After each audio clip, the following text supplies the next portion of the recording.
Mga kabayan, magluto ako ngayon ng pinalamanan na bangos at saka ginataang gulay, sari-saring gulay. So, iprito ko muna yung bangos bago lutuin yung gulay, mga kabayan.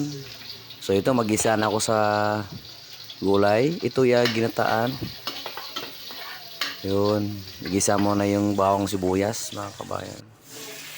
So, ito na, nilunod ko na yung gulay. Pwede rin yung mga kabayan, pwede rin dagdagan ng ibang gulay ito, yung talbos na kalabasa or alugbati. Nasa inyo na yan kung gusto nyo dumagdag ng gulay. Basta sa amin, ano lang, kalabasa, talong, saka okra. So, lagyan natin yung mga bagong na isda, mga kababayan, pangpalasa. Wow. Yung bagong na isda, luto na po yan, mga kababayan. Luto na siya bago ilagay dyan. So, check muna natin yung bangos.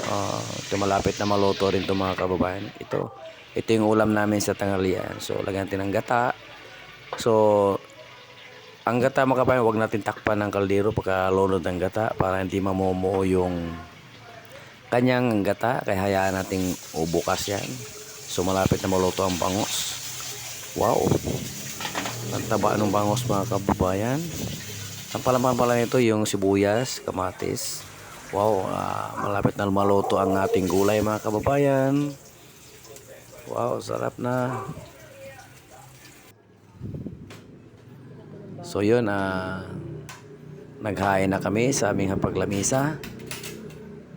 So, naglagay na kami ng kanin. Ang init pa yung kanin, mga kababayan.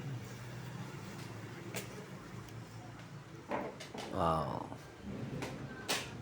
Kain tayo, mga kababayan. Sumabay na kayo. Kumuha kayo plato sa inyong kanya-kanyang lamisa. Wow, ito na ang bangos, mga kabayan, no? Crispy ang balat niya pagka perito. So ito na yung gulay, mga kabayan.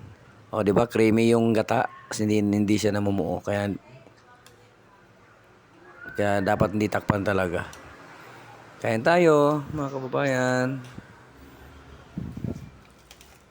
Wow, sarap. Tikman ko ngayon yung bangus na ito. Oh, grabe, init pa yung bangos, oh. Umuusok pa yung tiyan. Dahil lang, thank you for watching.